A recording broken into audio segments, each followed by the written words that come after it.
दिखेगा।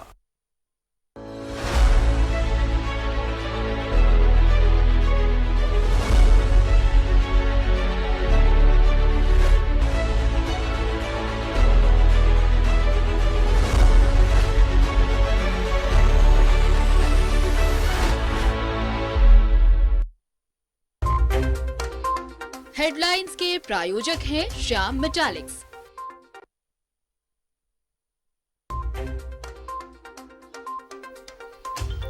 हेमंत कैबिनेट ने 28 एजेंडे किए पास। मनरेगा मजदूरों की मजदूरी बढ़कर 225 रुपए। आंदोलन में जेल खटने वालों को मिलेगा पेंशन।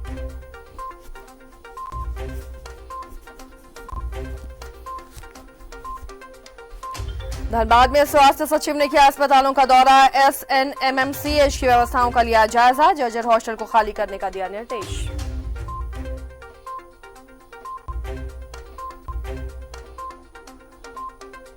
पूर्व विधायक संजीव सिंह को वापस धनबाद लाने का निर्देश। एडीजे ने जेल अधीक्षक को लगाई फटकार। समर्थकों में खुशी की लहर।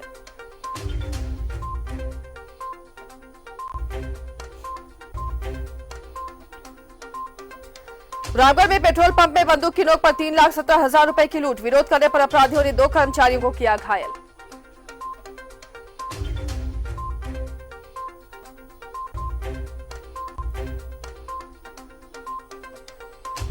धनबाद के पुटकी डीवीसी सब स्टेशन में लगी आग। शॉर्ट सर्किट से लगी आग। कड़ी मशक्कत के बाद दमकल ने पाया काबू।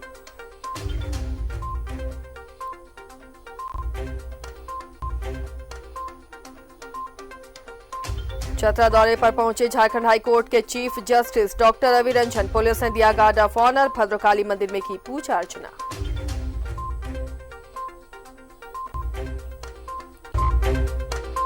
हेडलाइंस के प्रायोजक थे श्याम मेटालिक्स। नमस्कार, स्वागत है आपका न्यूज 11 भारत में। कोलांचल की तमाम खबरों के साथ मैं हूं आसिया। लेकिन सबसे पहले बात करते हैं रांची से मिल रही इस वक्त बड़ी खबर की। अंचलाधिकारी समेत 163 भू राजस्व अधिकारी और कर्मचारियों का तबादला कभी भी हो सकता है। नोटिफिकेशन इसके लिए जारी। न्यूज 11 भारत की खबरों पर सीएम ने संज्ञान लिया है।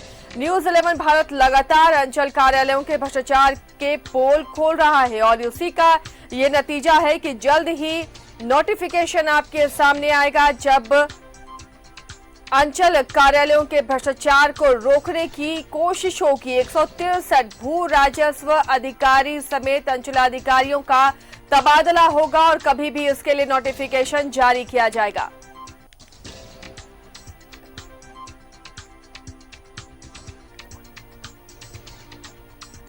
बड़ी खबर इस वक्त की जो न्यूज 11 भारत बता रहा है। लगातार अंचल कार्यालयों में किस तरह भ्रष्टाचार का खेल होता है, वो लगातार वो खबरें हम आपको दिखा रहे हैं और उसी पर यह संज्ञान लिया गया है। जो खबर इस वक्त आपको बता रहे हैं कि अंचलाधिकारियों समेत 163 भू राजस्व अधिकारियों का कभी भी तबादला हो सकता है और इसके लिए नोटिफिकेशन कभी भी जारी किया जा सकता है। और बढ़ते खबरों के साथ आगे बात करेंगे हेमंत कैबिनेट की, जहां से आज 28 एजेंडे पास हुए हैं। न्यायालय के आदेश पर 183 लोगों की नौकरी बहाल की गई। विभिन्न जेलों में कार्यरत झारखंड राज्य के जन दिव्यांग जन विकास निधि के संचालन के लिए नियमावली को मंजूरी मिली। झारखंड आंदोलनकारी चयन आयोग के पुनर्गठन को भी मंजूरी मिली है। आंदोलनकारी जिनका निधन हुआ उनके परिजनों को नौकरी में प्रिविलेज। आंदोलन के दौरान जेल में रहने वालों को पेंशन मिलेगा। 3 महीने जेल में रहने वालों को 3,000, 6 महीने तक जेल में रहने वालों को 5,000 और 6 महीने से ज्यादा जेल में वक्त गुजारने वालों को 7,000 रुपए प्रति माह पेंशन झारखंड सरकार देगी। जमशेदपुर महिला महाविश्वविद्यालय के लिए कुलपति समेत 5 पदों का सृजन।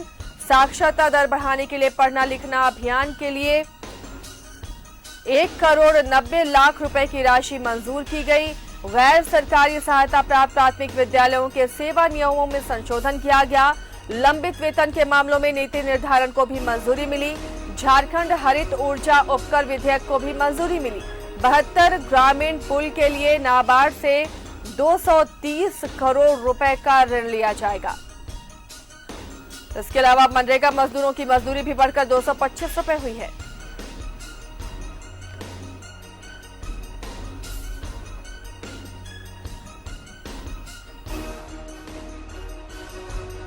झारखंड राज्य कारा दैनिक कर्मी एसोसिएशन बनाम झारखंड राज्य एवं अन्य में दिनांक 4/2/2019 को पारित न्यायादेश के अनुपालन में याचिकाकर्ताओं की सेवा नियमितीकरण का निर्णय लिया गया। इसमें कुल 183 जो झारखंड के विभिन्न काराओं और उप काराओं में कार्यरत लोग थे, जो डेली वेजेस या कॉन्ट्रैक्ट्स पे, और जो 10 साल से ज़्यादा से कार्यरत है, उनका सेवा नियमित किया। प्रस्ताव है झारखंड राज्य दिव्यांगजन विकास निधि के उद्देश्य, संचालन तथा क्रियान्वयन से संबंधित नियमावली की स्वीकृति। जमशेदपुर महिला विश्वविद्यालय जमशेदपुर के सुचारू रूप से संचालन हेतु कुलपति, कुलसचिव, वित्त पदाधिकारी, परीक्षा नियंत्रक एवं पुस्तकालय अध्यक्ष का पद की सृजन की स्वीकृति दी गई। अगला है वित्तीय वर्ष 2021 में राज्य में महिला एवं पुरुष साक्षरता दर बढ़ाने हेतु भारत सरकार की योजना पढ़ना लिखना अभियान में राज्य अंश की राशि 1.90 करोड़ रुपए मात्र की स्वीकृति दी गई। शिक्षा एवं साक्षरता विभाग का अगला प्रस्ताव है राज्य के गैर सरकारी सहायता प्राप्त प्रारंभिक विद्यालयों में नियुक्त शिक्षकों की सेवा शर्तें के निष्पादन हेतु नीति निर्धारण के संबंध में झारखंड मुख्यमंत्री हेमंत सोरेन की अध्यक्षता में झारखंड मंत्रालय में राज्य सजा पुनरीक्षण परिषद की बैठक हुई। ये बैठक राज्य सजा पुनरीक्षण परिषद की पिछली बैठक जो 4 दिसंबर 2020 को हुई थी, उसी के आलोक में आयोजित की गई। बैठक में मुख्यमंत्री ने राज्य सजा पुनरीक्षण परिषद की अनुशंसा के आलोक में 50 कैदियों की असमय कारामुक्ति के लिए विचार के बाद 26 कैदियों को रिहा करने के आदेश को स्वीकृति दी। अगले कुछ ही दिनों में इन 26 कैदियों को कारा से रिहा करने की कार्रवाई की जाएगी। मुख्यमंत्री ने कहा कि अपराधी के जीवन में समाज हित के प्रति जिम्मेदारी लाना महत्वपूर्ण है। सजा काटकर बाहर आने वाले बंदियों को समाज की मुख्य धारा से जोड़कर उनके जीवन में सकारात्मक बदलाव लाने की जरूरत है। मुख्यमंत्री ने रिहा होने वाले कैदियों से समाज हित के लिए कार्य करने की अपील की है।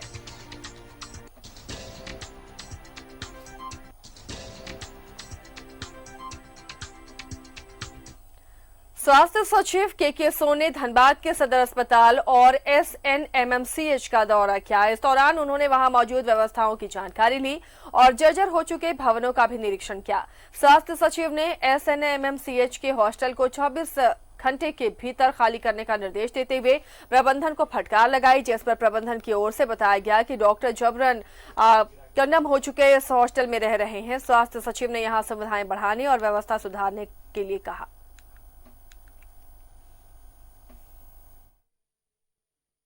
देखिए, ये बहुत पुराना एस्टेब्लिशमेंट है और एक प्रतिष्ठित अस्पताल है और धनबाद के लिए एक बहुत ही महत्वपूर्ण संस्था है। तो हम लोग हमेशा से चाहेंगे कि इसकी व्यवस्था को अच्छा बना के रखा जाए, ज़्यादा से ज़्यादा यहाँ पे स्टूडेंट्स को हम लोग पढ़ा सकें और जो सुविधाएं अस्पताल और मेडिकल कॉलेज के माध्यम से आम नागरिक को मिले उसको व्यवस्थित करें। ऐसी चीज़ें हैं जिसमें त्वरित रूप से कार्रवाई की जा सकती है। जैसा कि हमने ब्लड बैंक में देखा कि वहाँ पर एक कोई एम्बुलेंस की व्यवस्था हो जाएगी तो उनको और मजबूती से काम को आगे बढ़ाने में सहूलियत होगी, या इनका जो बर्न वार्ड है उसको ठीक करने में। झरिया के पूर्व विधायक संजीव सिंह को अदालत ने दुमका से वापस धनबाद लाने का निर्देश दिया है। धनबाद एडीजे 4 रवि रंजन की अदालत ने जेल प्रशासन को निर्देश दिया, साथ ही जेल अधीक्षक अजय कुमार को फटकार भी लगाई। संजीव के अधिवक्ता मोहम्मद जावेद ने यह जानकारी दी। कोर्ट द्वारा वापस धनबाद जेल भेजने के निर्देश से संजीव सिंह के समर्थकों में खुशी की लहर है।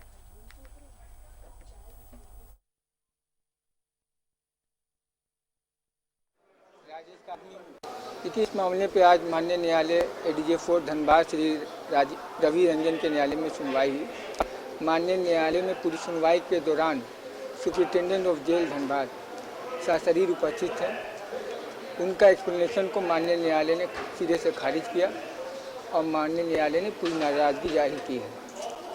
जहाँ तक बात रही फॉर्मर एमएलए संजू सिंह को हस्तांतरित करने की, जिस प्रशासनिक आदेश के तहत उन्हें धनबाद डिविजनल जेल से सेंट्रल जेल दुमका ट्रांसफ़र किया गया था, वो प्रशासनिक आदेश 4 दिनों तक ठहर नहीं पाया और आज 4 दिनों के अंदर ही वो प्रशासनिक आदेश एक जुडिशियल ऑर्डर के द्वारा खारिज कर दिया गया और माननीय न्यायालय ने इसे आर्बिट्ररी, अनफेयर और सेटल पोजीशन ऑफ लॉ के विपरीत पाते हुए जेल सुपरिटेंडेंट को ये निर्देश दिया है कि फॉर्मर एमएलए श्री संजीव सिंह, जो नीरज सिंह हंडा हत्याकांड में धनबाद जेल में बंद थे, उन्हें एटवंस दुमका सेंट्रल जेल से धनबाद डिविजनल जेल लाया जाए। फटकार भी लगी क्या? सुपरिटेंडेंट को फटकार स्वाभाविक है, अगेंस्ट दी लॉ कीजिएगा। धनबाद में बीजेपी महानगर इकाई द्वारा घोषित 1 दिवसीय महाधरना में सैकड़ों लोगों का जुटान हुआ। महाधरना में मौजूद वक्ताओं ने अपने संबोधन में कहा कि पूर्व विधायक संजीव सिंह को धनबाद जेल से दुमका भेजे जाने के पीछे षड्यंत्र है, इसे सरकार बेनकाब करे। इस महाधरना में पूर्व विधायक संजीव सिंह की पत्नी और बीजेपी नेता रागिनी सिंह ने राज्य सरकार पर आरोप लगाया कि उनके पति संजीव सिंह की हत्या कराने की साजिश हो रही है।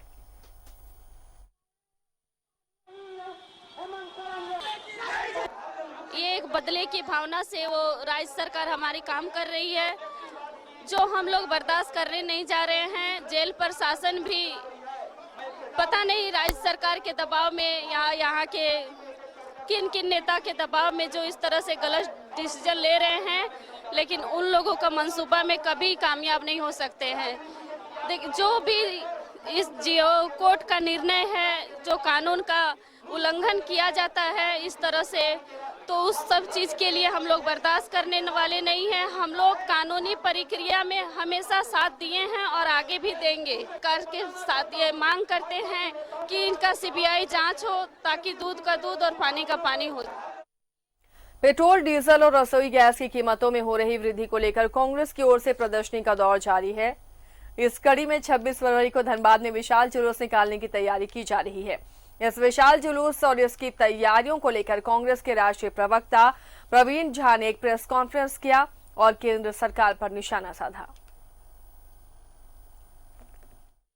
ब्लॉक के लोग, पंचायत के लोग और सीनियर लीडर्स, केंद्र सरकार का अभिभावक का काम होता है, उसकी जिम्मेदारी है कि वो जनता के सुख दुख से अपना सरोकार रखे और उसी अनुसार निर्णय करे। परंतु प्रधानमंत्री का सारा निर्णय हम दो और हमारे दो को समर्पित है। सारे निर्णय उनके फायदे मुनाफे के लिए है, जनता के सुख दुख से कोई मतलब नहीं है। कोई कारण नहीं है कि जब क्रूड ऑयल की कीमत 35 रुपए प्रति लीटर है, 35 रुपए में 1 लीटर मिल रहा है, तो वो झारखंड में 88 रुपए पेट्रोल और 85 रुपए डीजल क्यों बिक रहा है। एक छोटे से ब्रेक के लिए रुकते हैं, जल्द लौटेंगे।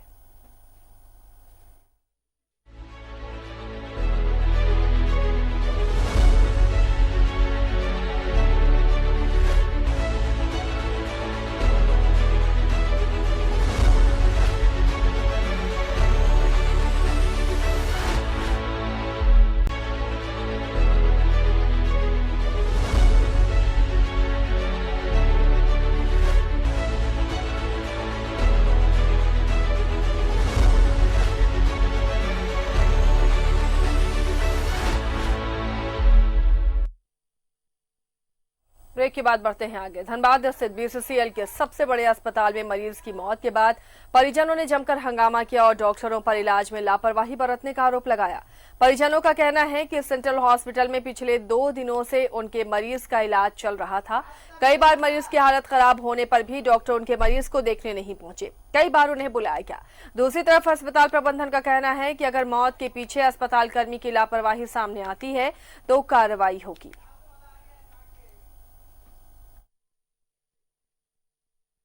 नर्स और डॉक्टर और यहाँ का पूरा सब पूरा जो है ना सबके साथ वैसे ही। अभी यहाँ जब हल्ला हुआ तो पूरा बेड वगैरह चेंज हुआ, बेडशीट। नहीं तो पेशेंट के साथ ना किसी को रहने दिया जाता है, ना किसी को बोलने दिया जाता है, ना डॉक्टर तक छू के नहीं देखती है। लापरवाही से मौत का सवाल नहीं है। अगर आरोप लगाया जा रहा है तो हम इसकी जाँच करेंगे, लेकिन जहाँ तक हम देखे हैं, हमारी जानकारी है, हम सब पता किए हैं, तो पेशेंट पुराना है, 2 महीना से गंभीर रूप से बीमार चल रहे हैं। 2 महीना में अधिकतर दिन अस्पताल में ही भर्ती रहे हैं और इनका शुगर लेवल कंट्रोल नहीं होता था। यहाँ से जब कंट्रोल करके हम लोग भेजते थे तो घर में ठीक से दवा नहीं लेने के कारण या पेशेंट का ट्रीटमेंट कंप्लायंस नहीं होने के कारण हमेशा उनका शुगर लेवल घट जाता था या कहीं बढ़ जाता था, फिर बार बार यहाँ के भर्ती होती थी। यही सिस्टम चल रहा था। बगोदर से इस वक्त बड़ी खबर मिल रही, जहां तेज रफ्तार ट्रक की चपेट में एक बाइक आ गई है और बाइक पर बैठी महिला की मौके पर ही मौत हो गई है। पति और पुत्र दोनों घायल हुए हैं। ग्रामीणों ने सड़क जाम कर दिया। इस घटना के बाद बगोदर थाना क्षेत्र के हेसला स्थित जीटी रोड पर यह हादसा हुआ है। ट्रक चालक ट्रक लेकर फरार हो गया है।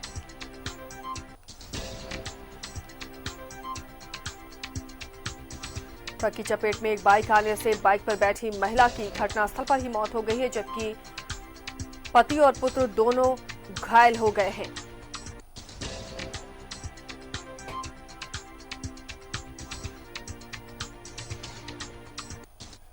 रामगढ़ में पिस्टल की नोक पर 4 बदमाशों ने पेट्रोल पंप से 3,17,000 रुपए लूटे और फरार हो गए। घटना का विरोध करने पर बदमाशों ने 2 पेट्रोल पंप कर्मियों को घायल भी कर दिया। हाथ पैर बांधकर उन्हें कमरे में बंद कर दिया।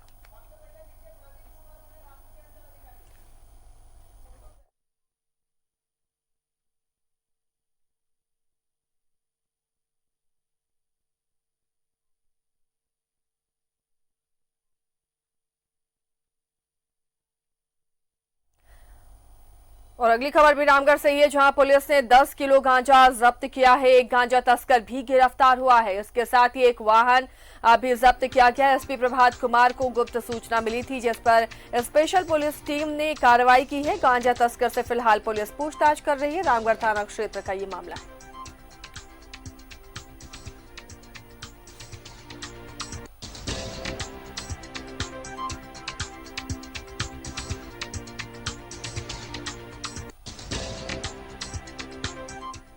झरिया में केंद्र सरकार की जन विरोधी नीतियों को लेकर अखिल हिंद फॉरवर्ड ब्लॉक और महिला समिति ने विरोध प्रदर्शन किया। झरिया अंचल कार्यालय के सामने हुए इस विरोध प्रदर्शन के दौरान आंदोलनकारियों ने 11 सूत्री मांगों को लेकर नारेबाजी की। इससे पहले चिल्ड्रन पार्क के सामने इकट्ठा होने के बाद आंदोलनकारी जुलूस की शक्ल में अंचल कार्यालय पहुंचे। आंदोलनकारियों ने कहा कि अगर मांगे नहीं मानी गई तो आने वाले 15 मार्च को पूरे धनबाद में आंदोलन किया जाएगा।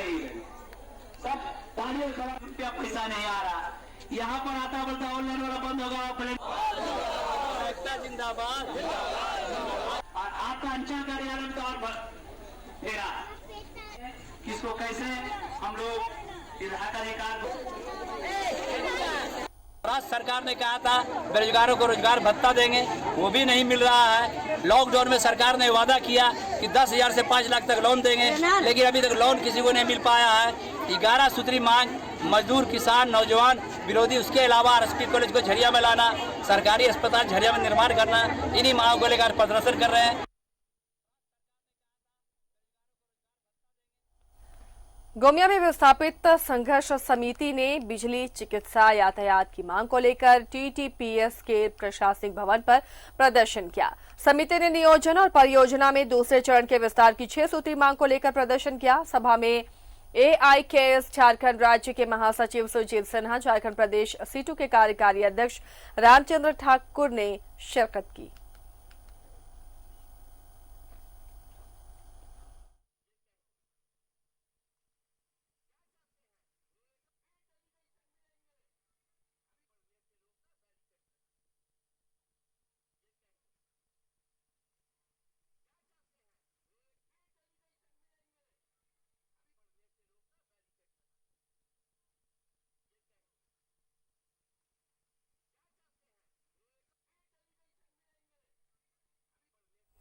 धनबाद के पुचकी डीवीसी सब स्टेशन में शॉर्ट सर्किट से भीषण आग लग गई। दमकल की गाड़ियां आग बुझाने में जुटी रहीं।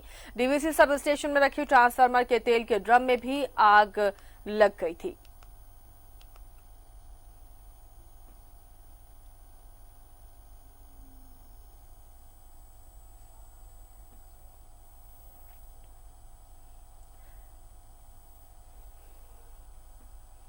गिरिडीह में किसान की हत्या के बाद गांव में हड़कंप मचा हुआ है। आरोपियों की गिरफ्तारी की मांग को लेकर ग्रामीणों ने पुलिस प्रशासन के खिलाफ जमकर नारेबाजी की। ग्रामीणों ने पुलिस को शव उठाने नहीं दिया। आक्रोशित भीड़ ने पुलिस को खदेड़ दिया, जिसके बाद भारी संख्या में पुलिस बल को बुलाया गया। इसके बाद प्रशासन की टीम ने शव उठाया। विधायक डॉक्टर सरफराज अहमद, विधायक जयप्रकाश वर्मा समेत कई जनप्रतिनिधियों ने आक्रोशित भीड़ को शांत कराया।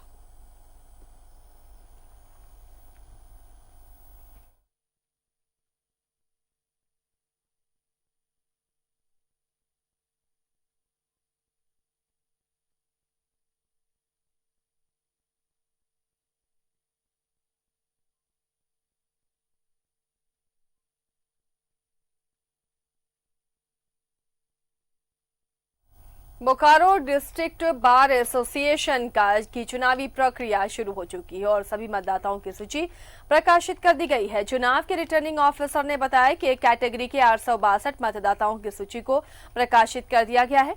साथ ही उन्होंने बताया कि 27 फरवरी से नामांकन फॉर्म की बिक्री शुरू होगी। 4 मार्च से 8 मार्च तक नॉमिनेशन की प्रक्रिया चलेगी और 20 मार्च को मतदान होगा।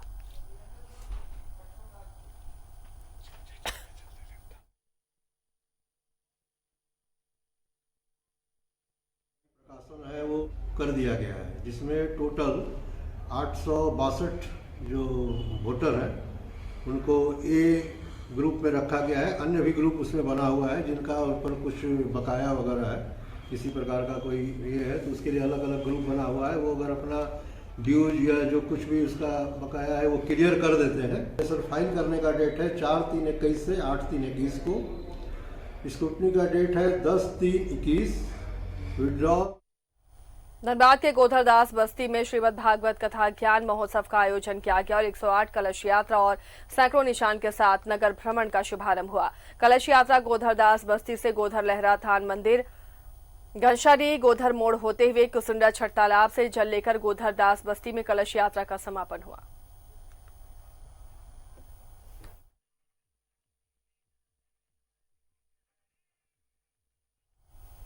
इसके साथ ही कोलांचल की खबरों में फिलहाल इतना ही। बाकी खबरों के लिए जुड़े रहिए न्यूज़ 11 भारत के साथ।